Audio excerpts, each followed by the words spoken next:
I am, like I said, I work with children. I'm also very energy attuned to how everyone's feeling in the room at all times. And so just this week, I was playing with two little girls, and one little girl said, we're playing imaginary games, and there's a crocodile swamp in the middle of the room, and we have to get across it to safety. And so one little girl wants to be the crocodile, and she's, gnawing and becoming a monster, really scary. And I could feel in the other child there was a true fear, like a very visceral fear. And even in myself, when I go into my inner child, there was fear of crocodiles. I've had a fear of crocodiles. I've had dreams as a child of crocodiles eating people. And I've always had a fear of crocodiles. So I was like, oh, I don't like this game. And I could feel that both of us had this visceral reaction. And then that the other little girl was having a blast scaring us, okay? Like she was playing the villain character so well and was so thrilled to be scaring us the whole time, okay? And I looked at that, in that moment, I was observing that moment and thinking, wow, it's really just like role play what we're doing here on Earth all the time. And some of us are casting ourselves as the villain. And behind that, it's child's play. Behind that, it's love. And if you are someone who has memories of past lives, and I do regression work, so I have seen firsthand doing the sessions for clients, hundreds of sessions, that when we touch the thing that most scares us, when we really look at it and get really close and feel our emotions around it, we liberate ourselves from that fear. We see that behind it is love, always, in all the ways, always, okay? There's no exceptions from what I've seen, and I've guiding people through regression sessions that were horrific, that were horror films, and I couldn't believe we found our way back to love, but we did every time, and myself included. So when I, having done that, had this understanding that our fear is an accumulation of emotion that is suppressed by us and not fully felt by us. Therefore, we carry it sometimes into the next life. And the memory stays with us for good reason, because we want to learn from our experiences and grow from our experiences. And so this story has been playing out for all of Earth's history, I could say, with, if you think of indigenous people on their land and the people coming to new land and wanting to explore, and them fearing the unknown, like fearing because they just don't understand what these indigenous people are doing. Do they trust these people? They don't speak their language. So they just assume they are not safe. It's not safe with the unknown. So not safe with the unpredictable, which is what we call crazy. The origins of the word crazy is to shatter the glass. So quite literally create a new possibility in this reality. And welcome, Chanko.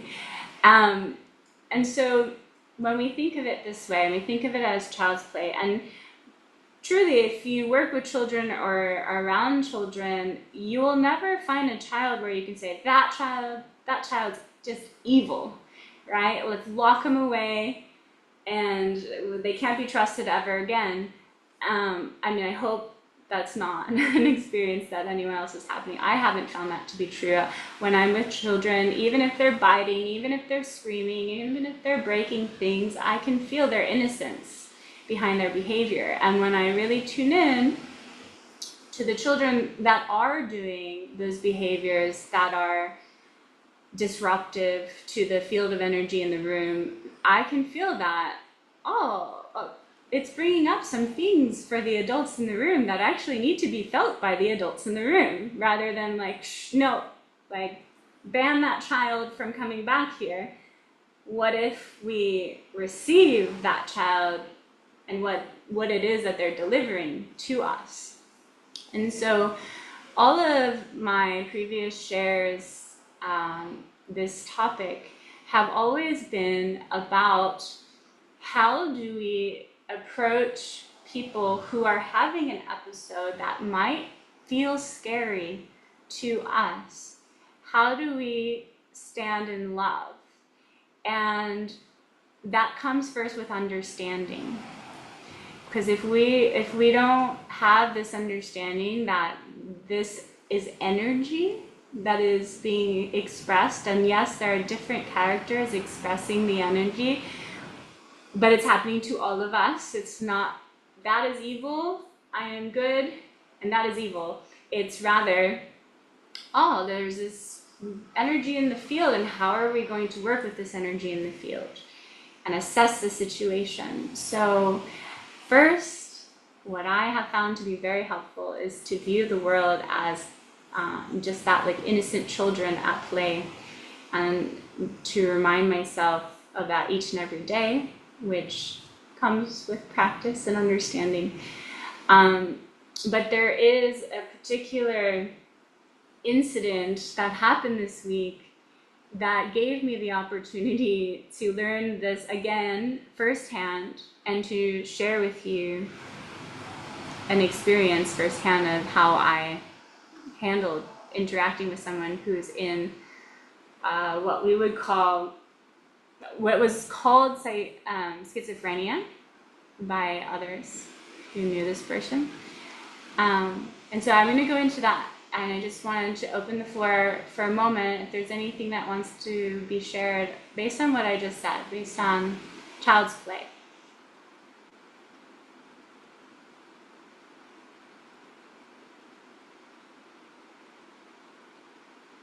Okay. Okay, so before I go into this story, what I have been speaking on and what I keep at the forefront of my mind is, how do we separate the reaction in our body from what's actually happening? And so when I say what's actually happening, I mean getting down to the very, very basic. For example, if I have this metal rod in my hand and I go like this, and you're right here, and you could say, oh, she was trying to bash my head in. That's one interpretation. Another is like, oh, she just wanted to like swing her arm and move this metal rod, and maybe she didn't want to hurt me. That's another interpretation.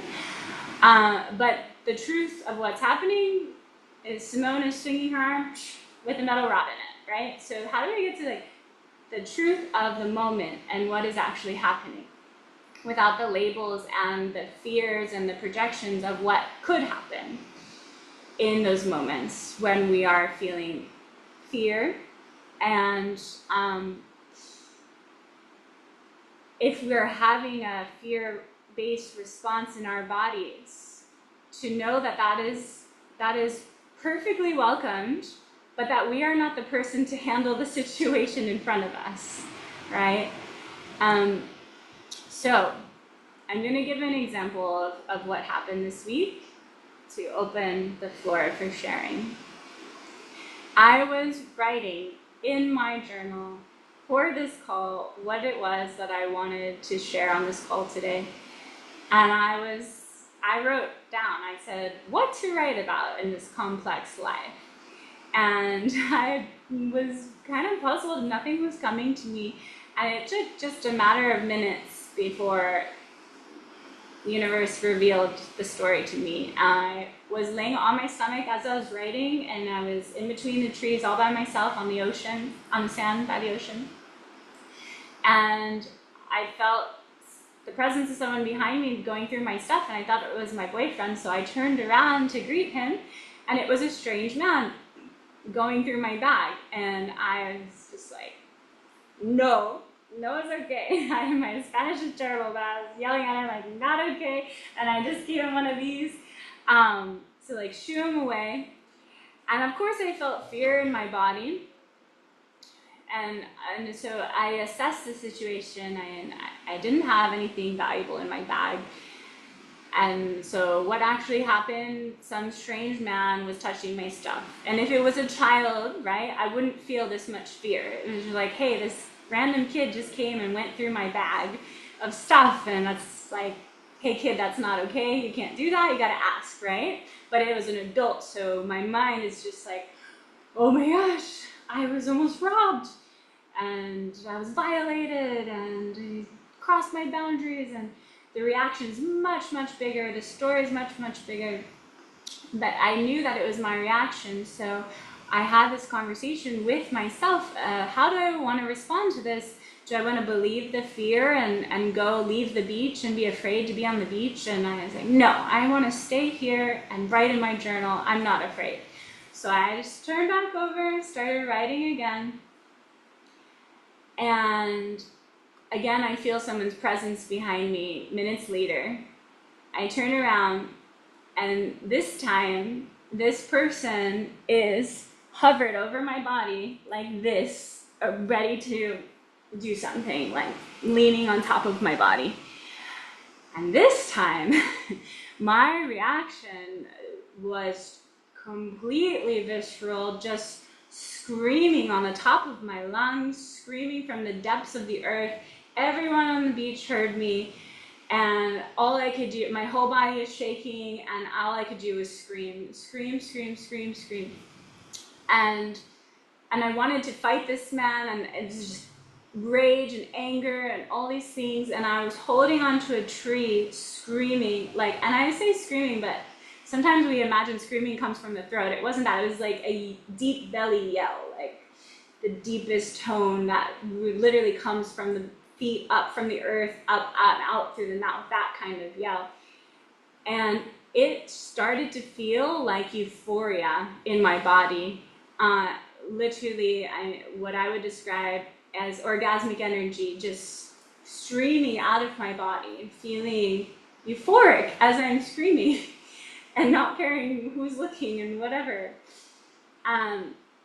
But then came the responses, of course, from the people, and everyone wanting, people calling the police, and everyone wanting to find this guy and put him in jail and lock him up, and let's find your boyfriend, you need to be safe. And it's all with good intention. All of the bystanders wanting to help me, of course, and to keep me safe. And one man even said, oh, she was raped. I was like, I wasn't raped. But the response in my body was as if someone was trying to rape me. And I don't know what he was trying to do. At the end of the day, like I said, if I'm stating the facts, he was in my space. He crossed my boundary. But did he end up, he didn't even get to the point of touching me before I saw him. And he ran away, and no one caught him.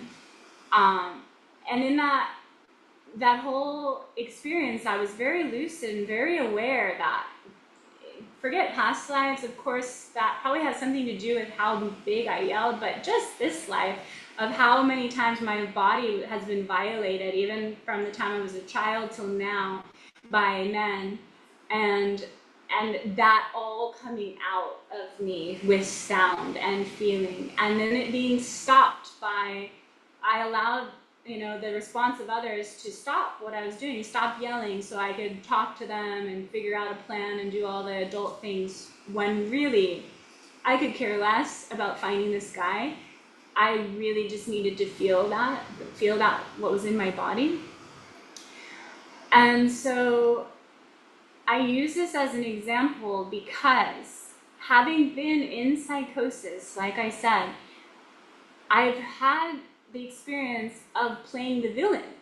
I've had the experience of playing him, not in the same way, but I have been the person to activate people's fears, to make them feel unsafe, which is normally not in my personality. And I've now got that entire experience and felt it from the inside of as just love, like just this feeling of something else is kind of telling me what to do. Like I can't explain, but sometimes there's voices in my head or other beings present, but it's not like my brain thinking, oh, how am I going to trigger this person? It's just, oh, this person needs to feel their anger, I'm gonna throw something and break it so they can get angry and feel their anger.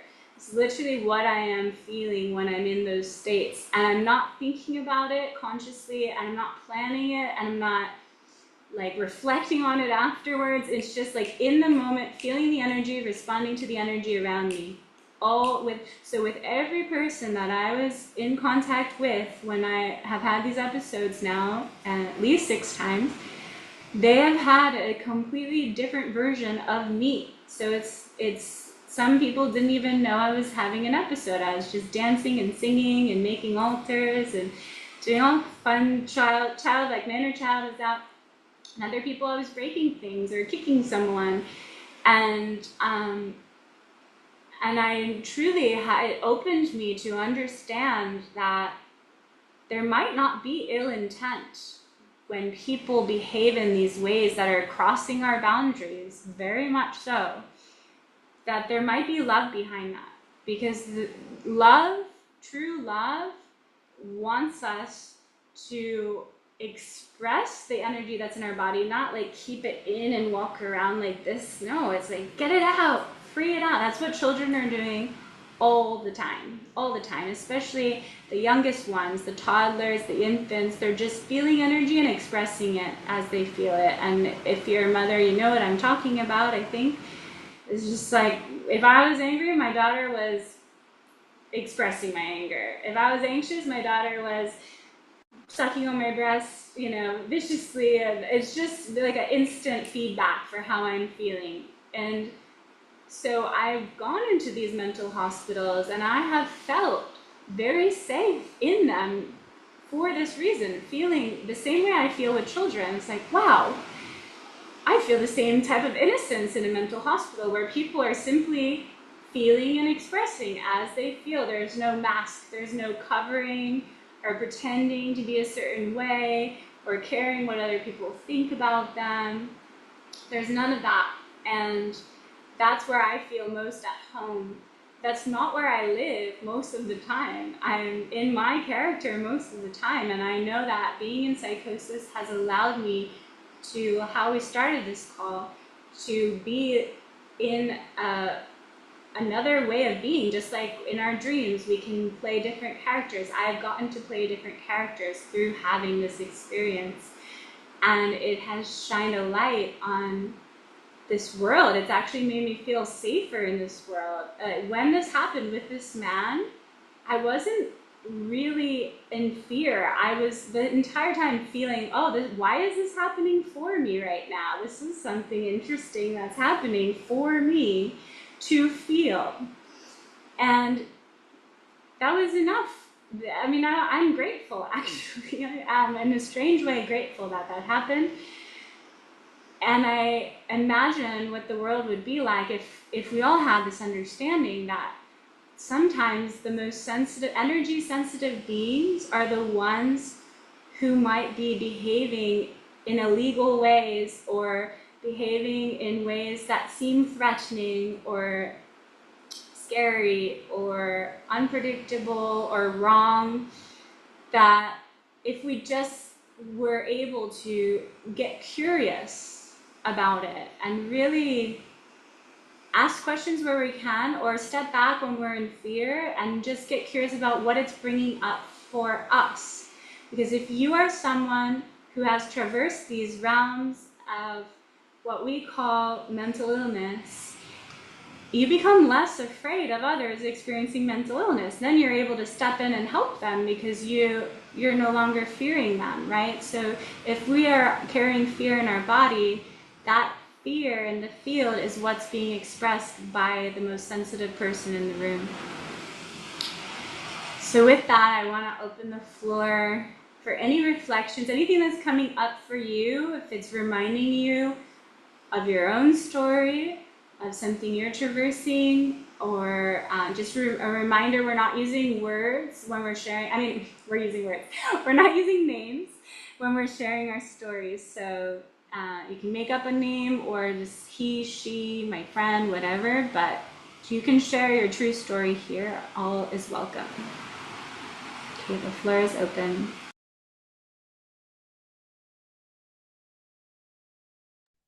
Can you hear me okay, or is the rain too crazy? Okay. I have a story. I was with mushrooms and I went out into the jungle and there was this man sitting there. And when I saw him, he was in this completely like demonic, really scary energy. And I closed my eyes and I took a breath and I was like, you don't know this is the case. And when I opened my eyes, he was actually smiling at me and like the nicest person in the world. So that really taught me a lot about my perception and how I create my reality. Of course, that might not always be the truth with people I encounter, but I've noticed when it's a lot of my fear is coming from myself. So if I can shift and work with my fear and be from my heart rather than this closed type place that everything's out to attack me, my reality shifts. And then also I find that that's just my projection most of the time. I just want to share that. Thank you.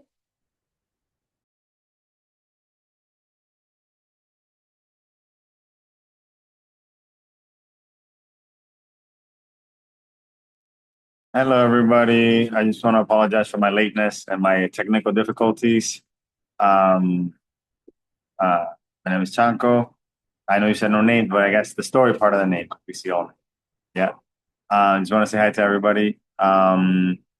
Yeah. So, being that I grew up in New York City, it's one of the places that feels the most full of crazy people, as we call them, right? Um, And in the subway, you experience that energy. You don't know who's who. People are going on the way to work. And I've had experiences where it just feels like something's happening with the person.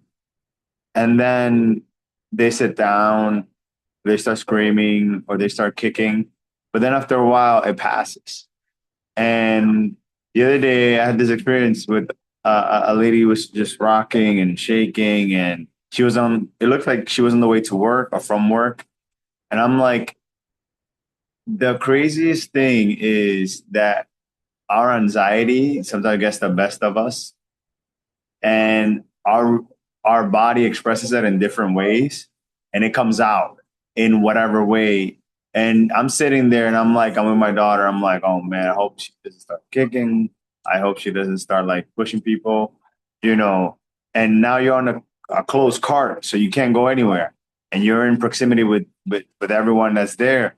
Um, and in like maybe like in 20 minutes after like constantly moving and making like noises with her mouth, um, it was her stop. She just got up and left the car as normal as anyone else, you know. So and that just made me reflect. I'm like, you know, a lot of us express our anxiety in different ways. Um, you know, so and of course we feel uncomfortable and we just want to protect ourselves, you know. So I'm sorry that happened to you, Simone, you know, because that was like it was right on your face, you know, right on your vicinity. There's not much you can do when it's like so an emergency, you know. Um, but I always hear that people who are going through things, they're the closest to God. So like you always bring up the child energy, you know, to look at people in the child innocence, you know, and of course we always want to protect ourselves. But in those moments, the the person may not be here, you know, they might be in another dimension, you know. So for me to see the person after it was her stop to and it was time for her to go, how she came back to herself, she came back to being her body, and it just told me like this person must be going through some anxiety or something internally that's the way that she can express it right now. So yeah, I just wanted to share.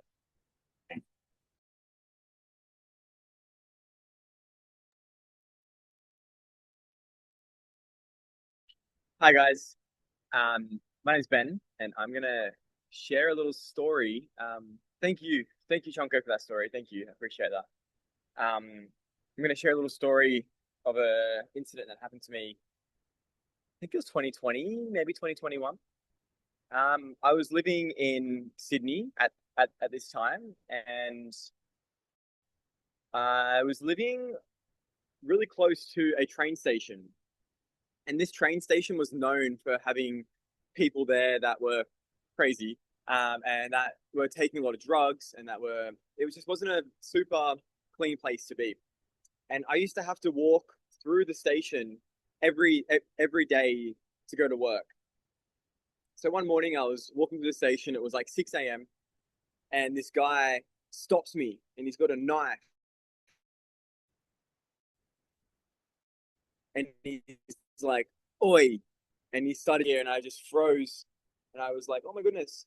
And he was like, "What did he?" He was telling me he was gonna stab me, and I just looked at him, and I smiled, and the smile was enough for him to sort of like twitch out and go,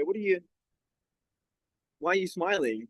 And then he put the knife down, and then I just walked past him, and he like completely just let me walk past him, and he was like diffused. The whole situation was like, I went to work and got to work, and I was opening the cafe I was working at, and I was like, what just happened? What just happened? I couldn't understand what happened, but like, yeah, I think being able to see him and go, this isn't what you want to choose. This isn't who you are. Like, and to exceed that and to accept that and to give him a smile. He just needed a smile that day. And yeah, I think that was a big turning point for me. I started to see like the good in everyone, even as someone holding a knife to me to cut off one of my limbs, to impale me, whatever they wanted to do with a knife. I don't know. But yeah, so I forgot about that story, and it just came up, and I'm like, wow, I've grown so much since then, and it's a cool reflection. So thank you.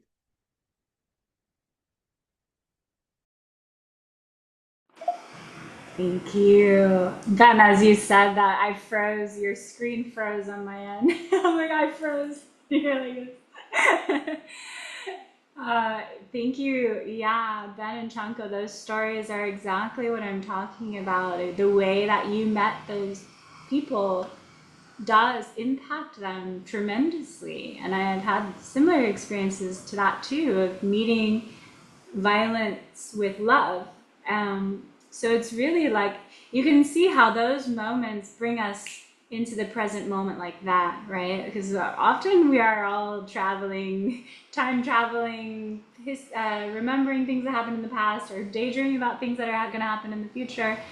And it's moments like that that really bring us here on earth, and we really meet each other. And yes, they might be scary moments, but there's something we're receiving from that, like something big. I mean, what you just shared, and Natasha, what you shared too, like those are things that's never going to leave your memory, right? Like that's a core memory for you now. And it's medicine for everyone else to hear. So thank you so much for sharing. And if there's anyone else who wants to share, have some time, the floor is open. Hi there. It seems like one of the things of Earth Angels is to, can you turn that off? One of the things with Earth Angels is to come up with different ways of responding to situations, and it takes practice in order to do that. And living in Seattle, I tend to close people off so I don't interact too much with more difficult situations. And I guess I'd like to have more experience to explore that and remember times when I have been willing to go with somebody to meet where they are, to meet them where they're at. And Simone, you're talking about first the children who were playing a game where one of them became an alligator and was really into it. But from their perspective, they were having a really cool time, but other people were sort of getting a little concerned about it. And so that would be a pretty easy thing, it seems like, to kind of realize that this is a child really engaged in play. Now, if that child had a knife or a pair of scissors in their hand, they're waving it around, and their eyes are a little bit demonic, then you start getting worried about, ooh, what's going on here? But they're still a child. But so you might have more understanding for them. But then when it goes into the world of dealing with adults that have more power over you. In your case, Simone, where you were out on the beach and feeling threatened by it, it's pretty hard to not go into the reaction mode of I'm going to get this person out of here as quick as I can. But with the Earth Angels idea is that you work with yourself enough to where you can realize that you can maybe come out with different outcomes just by responding differently, just like I forgot the name of the fellow who was just talking about smiling at somebody and saying, hey, have a nice day, or how's your day going, or something that can change their perspective a little bit. And that takes courage in order to do that. And I see that as something that Earth Angels is trying to put across is how do we get the courage to try something different rather than falling back into our same patterns when we're confronted with something that seems threatening. That's it. Thank you, Hank, for that share. Yes, that is somewhat of the intention that we're carrying. And it's also knowing that every situation is completely unique in and of itself, and there's no right answer in how to respond. It is about heart-field coherence in order to feel what that action is going to be. And sometimes that looks like screaming on the top of your lungs, mm-hmm. and it's from a heart space still, and even in those moments, because there's this understanding that this is happening for me, not to me. That's like the real click into, I can say that having traversed this week in that framework, I can say that I genuinely was not afraid. I was more like feeling what is this doing to me, and then my mind catching up after to that, if that makes sense. And if you are afraid, not making that wrong, of course, like if you're afraid, run away, run the other direction. You do not need to be the one to interface with that person in that moment at all. And if you are like Ben and you're like, hey, I can just beam out love while this person's holding a knife, then great. I mean, yeah, you feel in that moment what's most true for you. And Natasha, your hand is raised. You want to share something? Yeah, we're with Ben right now. We're just getting attacked by bugs. So if you see us doing things, that's the reality that's happening. Yeah, I just wanted to point kind of just what you just said and then add my experience being like a smaller person. It's taken me a long time to be able to face this person with a smile. Like usually it's I'm walking away and I'm breathing and I'm like, okay, I was in fear there. And then eventually I'll send energy. Like that's I'll send love back to that situation. But it's taken and continually as a smaller person and a woman taking me time to be able to stand strong in love. And most of you weren't here for the first call, but eventually, if you guys keep coming back, Simone has a huge framework to help approach people. And then also there's a mental health aid, first aid training responders course to take.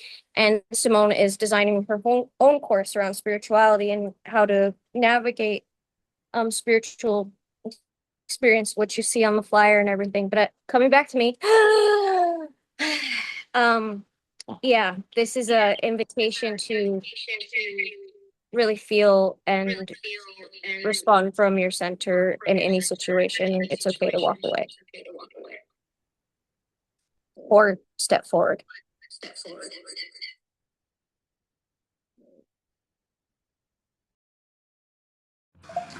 Thank you. Yes. And so, yeah, I want to close the call out with those steps. We can just go over them briefly. And what to do when these situations arise. And step one is always let love lead. So what we just discussed, if you're in fear, honoring your fear and honoring that you are not the person to be in contact with this individual, because these people are energy sensitive beings. They truly are. And if they feel fear, they're going to amplify that fear. It's like the crocodile, right? Like she feels it's working, it's making you scared, right? So if the fear is there, go the other way. Run away, get someone who feels confident in that situation. And so how would that look like? Asking if you're in a public place, does anyone have experience with like mental health or with schizophrenia or bipolar or anything like that? Finding the people who have that experience. If you are calm enough to speak to the person, there's a number of things you can do. If you think they're having an episode, you can say that directly to them. You might be having an episode right now, or I feel that you are feeling anxious or something. Is there someone that you would like here with you? And that's a wonderful question to ask someone. Not the person who's holding the knife, not the person who's about to do something to your body, right? This is someone you see that's having an episode where they're not fully grounded on the earth plane and that, yeah, they're not stable, whatever it might be. So asking if they have an advocate, and asking them, do you have medication or something that would make you feel better? Because a lot of these people do have medication for when these things happen. But we have to let them know that they're on a journey, because they do not know themselves that they're on a journey. It's just like you're in a dream and you don't know you're dreaming. It's the same feeling. You have, plant medicine, but you didn't know you took it kind of feeling. So letting them know the state they're in, asking if there's someone that they want to advocate for them, if they have medication available. And of course, I already said this, but if there is a threat to anyone's safety, then all of these steps come after that.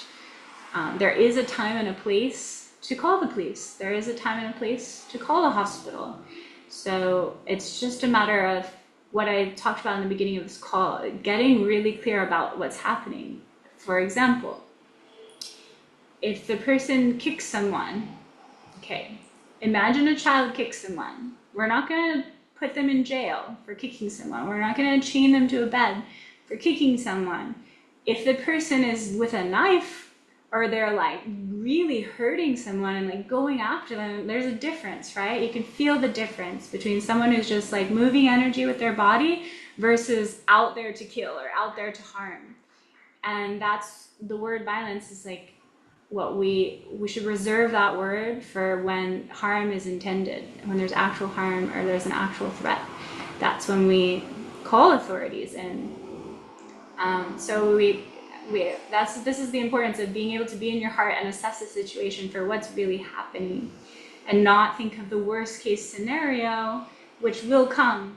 It will come, and like if it comes to ask ourselves, is this really happening, or am I just thinking, like I was in psychosis, for example, and people were saying I could have drowned and I could have been raped.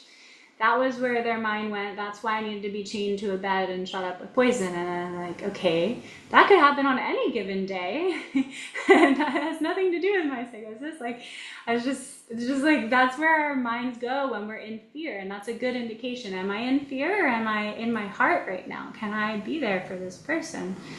And then there are tools which Natasha has also, I believe, listed on her website. And if not, we will get that up soon. But for regulating nervous systems, these are examples. These are tuning forks that carries vibration for calming, relaxation, healing, and you can move them all over the person's body. There's essential oils, there's flower essences, there's all sorts of things you can do, natural remedies.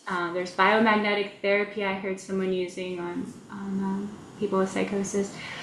All sorts of things that we can do, but really the truth is and I'll say this on every call, is that we should be doing that to ourselves. Because the person who's expressing, the person who's having the mental illness episode is expressing for the entire room. That's what's happening. So if we could do that for ourselves, you'll see that same person just sit there and get happy all of a sudden, and like, my work is done here, kind of thing. And how do I know this? From working with children and from being in mental hospitals and feeling the sameness, the same frequency of like being with children and being with people that we deem mentally ill. This is like very similar innocence to their expression. Let's see, something in the chat. Okay. It's not listed yet, but we will post. Yeah, we will post all the remedies on our Earth Prayer. And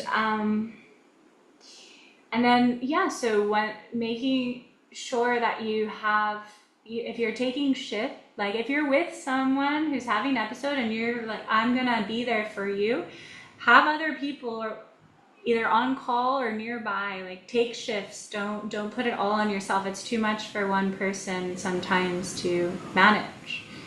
And you can like take breaks and other people can hop in and you can really explore what's in the field. Because so much of this is like, we might not understand what the person is saying. They might be saying things that make no sense to you whatsoever, but can you approach them with curiosity and as if their perspective is real, like not dismissing what they're experiencing, not telling, oh no, that's not happening, but understanding that there are multiple planes of existence and there's this merging happening for this person right now, that they might be clicking into other realms of experience that you cannot see or you cannot feel, but it's very real for them. So asking questions is always a wonderful idea. And then, yeah, after the incident, having integration, which is what we're doing here today, coming together, share what we learned, what could have gone better, and if it's the person's first time having an episode, then they learn to have a protocol. And if it's not their first time, hopefully they already do have one, like myself. If it is to happen, I've told those closest to me how to handle it. And then there are different things we can look for, like different markers for episode, and just like two very basic ones is people having episodes often are not sleeping, very little or not at all, and not eating. Those are two very common indications that someone is in an episode of sorts. So with that, are there any questions?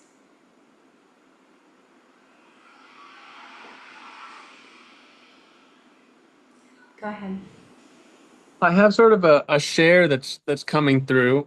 I guess people sometimes have funny ways of asking for a smile, as it were.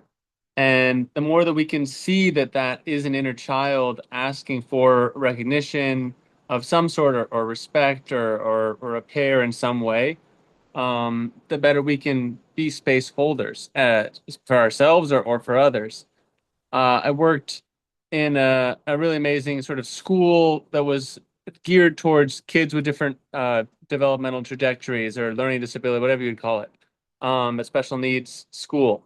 And I found it really prepared me for working in life with adults, because we're all sort of inner children with special needs in this world. And so conflict resolution, anything that came up, I found was so raw and real. And I also, the biggest challenge I had in this school around violence was a typically developing child who was from a violent home, and they were like hurting other kids and sort of enjoying that repeatedly, and it was very difficult to address. And then trying to rein in that and like and confront that resulted in just drastic escalation of violence towards any counselors or people holding space, to where I had to like hold him and like just really, really hold him until he could calm down. And in my adult life, I've recently had to hold space for someone who took out their anger really directly at me, to a point where I had to hold them throughout sometimes hours of physical attacks. And I saw that there's this interesting fine line between when someone's really trying to cause harm and really trying to hurt or kill or maim you, even if they have a weapon, and then where they're just asking for care. And yeah, I had an experience of someone holding a sharp machete saying, "I'm going to kill you," and saying, like, calling that bluff and saying, you know, do it. Like, yeah, like I also, with every muscle of my body, tends to try and save my life because I don't know what someone's capable of. And I hope we don't have to get to that experience. But in holding that person, I would experience them biting my forearms. And there was like a really spiritual conversation going on because I was aware they could easily open my arm. Like, his jaw is really strong and teeth are sharp. And so I was like, am I going to get a really bad in? I'm going to get my bones broken and my hand opened up right now. And it was just, there was a dialogue going on of I want to be seen and I want to be heard. And I was able to it was a very clear difference of like, this is your life's in danger versus you're holding space for someone's trauma. Um, and I hope to reach resolution before physical conflict. But even when it is in that situation, it's a dialogue. It's never over, and our spiritual journeys are long and rich, and so there's always room for evolution and transformation through whatever our experience is. Um, so de-escalation, love, and coming back to compassion and forgiveness for sure are our biggest tools.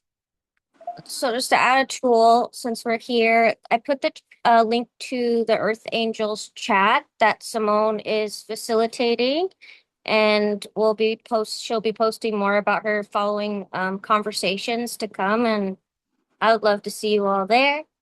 And thanks. Thank you. Thank you. Yeah, and I wanted to thank you, Ethan, for sharing that experience because there is a fine line, of course, when a weapon is involved, that is serious. And what is not common in this world, but it is like a lost art, say, so to speak. I was trained in Waldorf philosophy, which is a method by Rudolf Steiner for education in children. And what he encourages, and this is, coming from early 1900s, is that wrestling is allowed in schools. We create a container where wrestling can happen, where that expression can come forward, and there can be a safe word, and there can be someone to step in when it escalates, right? But to allow, because when you allow children to move that energy, then as soon as they're given permission to do that, it's no longer the thing that they can't do that they really want to do, and it builds up, and they want to fight now because they know that if they get angry, they can move that energy in that way. And of course, that's not how most of us were raised, unfortunately. And so it does go from 0 to 100 like that because there's all this suppression of anger happening in all of our bodies. But the truth is that if someone attacks you, you have every right to hit them back, right? Every right.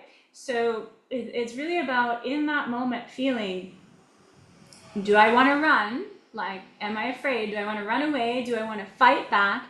And yes, you can constrain and hold down. If you're a man who's bigger, you can do that, right? But women, we don't often have that choice to constrain. So it's really, of course, you got to weigh your options, but there is a time and a place to fight. Okay, there's a time and place to restrain, and there's a time and place to run away. And this is really important. That this is can still come from love, because of course can hold love in our hearts and fight a good fight when we need to do that. And so, yes, does that bring up anything else for anyone? Any other shares before we close out today?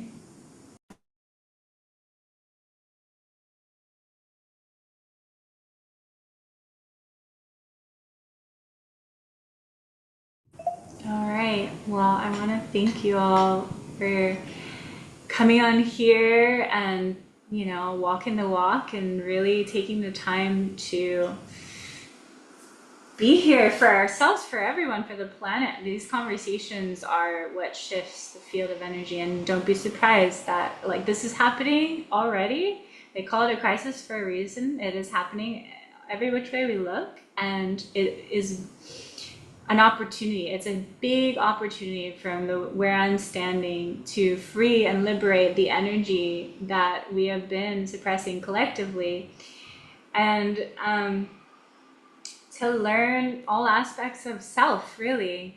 When we ask these questions, why is this in my field? Why is this being presented to me? What is in here for me to learn? And our lovers could be our enemies could be our lovers. This is a paradoxical world, okay? We're all flowing together. We're all children of the earth. And grateful to share this space with you, Earth Angels. Thank you for being here.